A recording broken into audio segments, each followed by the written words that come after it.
Well, well, well, well. Today's quote. Does anybody remember Lucille Ball? I am not even going to describe who she is, but Lucille Ball, Lucille Ball, Lucille Ball.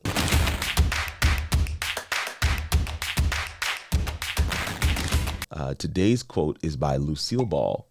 I'd rather regret the things I've done than regret the things I haven't done. I could literally just hit the button right now. There's nothing more to add, but you know me. Of course, I'm going to talk a little bit. Is there two types of regret? Regret is regret different for the things that you've done than the things you have not done? And if given the choice, I pose this to you, would you rather regret the things you've done or not done? Lucille Ball's answer is, I'd rather regret doing it. I'd rather regret doing it than to regret not doing it. And I think there's something inherent there. I hope you're digging. I hope you don't just leave it on the surface. Why would she juxtapose these two types of regret? Regret only has one definition, and we'll read that in a little bit, but I want to share this with you. My siblings and I, we developed this habit very early on. We listened to our parents talk on road trips. I don't know. I think all four of us are like mini historians. I don't know what it is about listening to the older generations, listening to people with wisdom and years and experiences talk about life. But yeah, we would on the road trip, 5-hour road trip. We would be in the van or in the car, and mom and dad would be in the front seats, and they would be talking. They'd just be talking.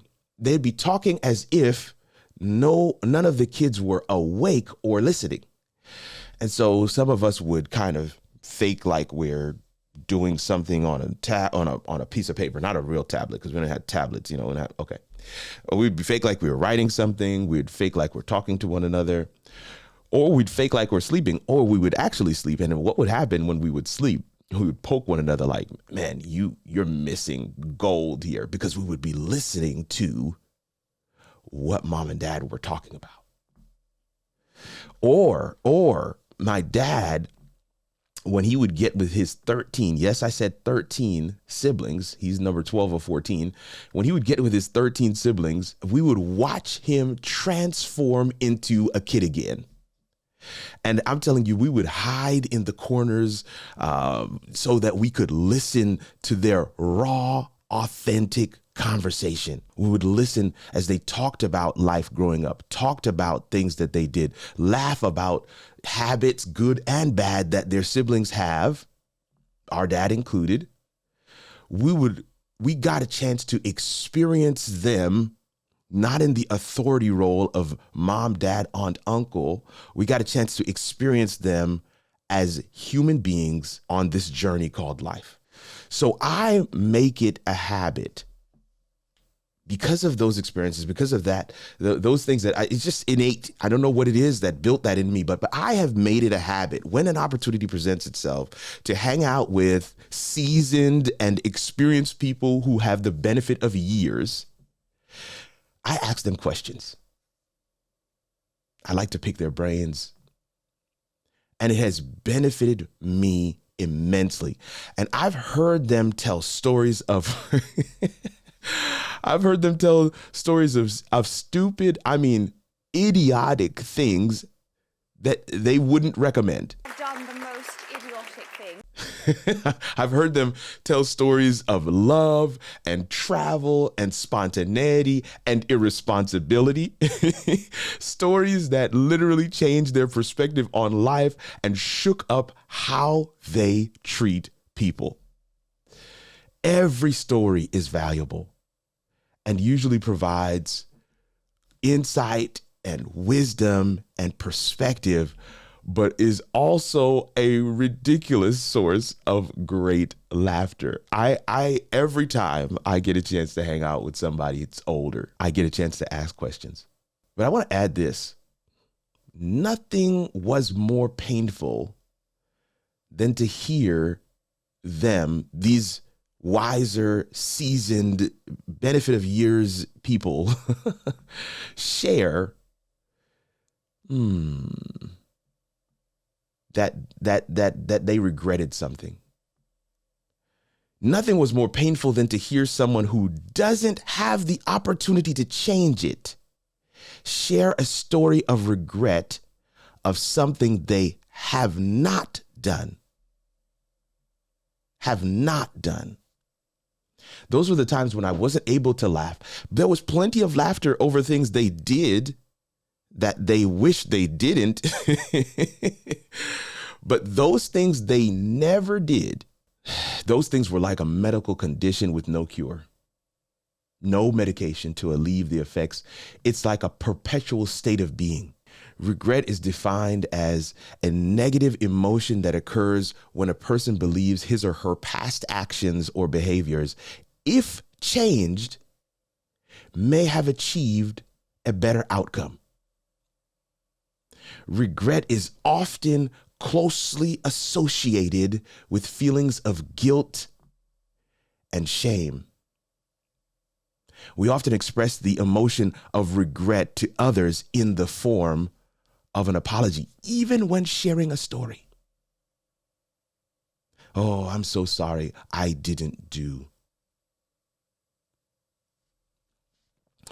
The definition goes on to share regret can be painful, but it can also be a powerful tool for self-understanding and change, with a massive caveat. It can be a powerful tool for self-understanding and change if you've done something. If you regret something you did, you can learn.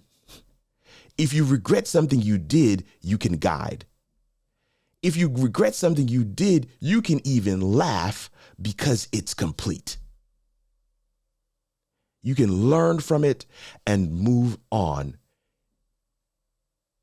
But if you haven't, it's incomplete.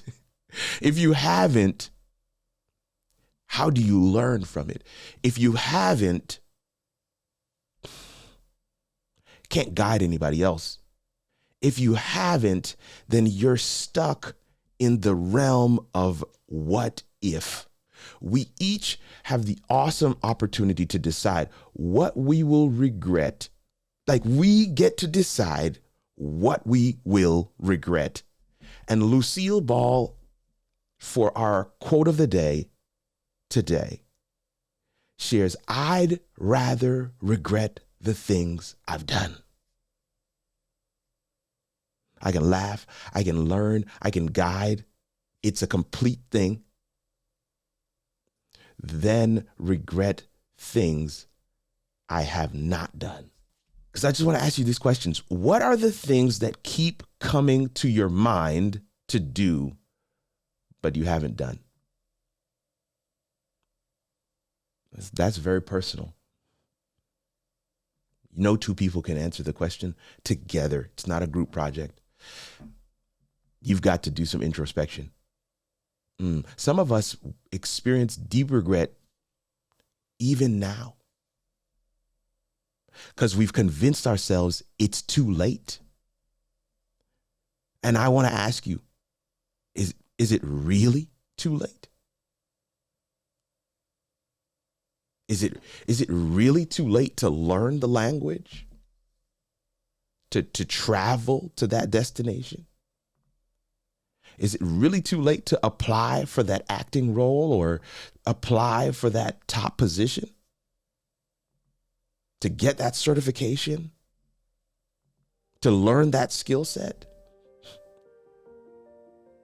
Is it really too late to start a channel?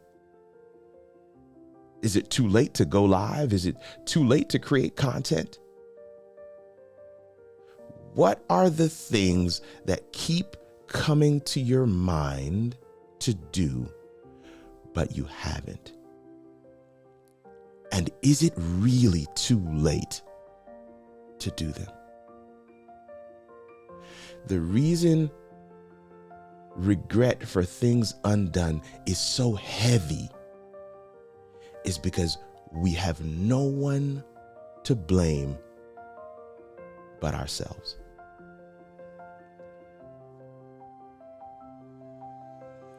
Lucille Ball isn't even really giving advice. She's just sharing a reality. She's sharing a lived experience, I would say. A recognition, a realization that it is her preference to regret things that she has done, rather to live with the cancer of regret of things she hasn't done. This is your life right now. Pack it with things that fill your heart, your mind, rather than thoughts of what if and if only. And that, my friends, is your morning motivation.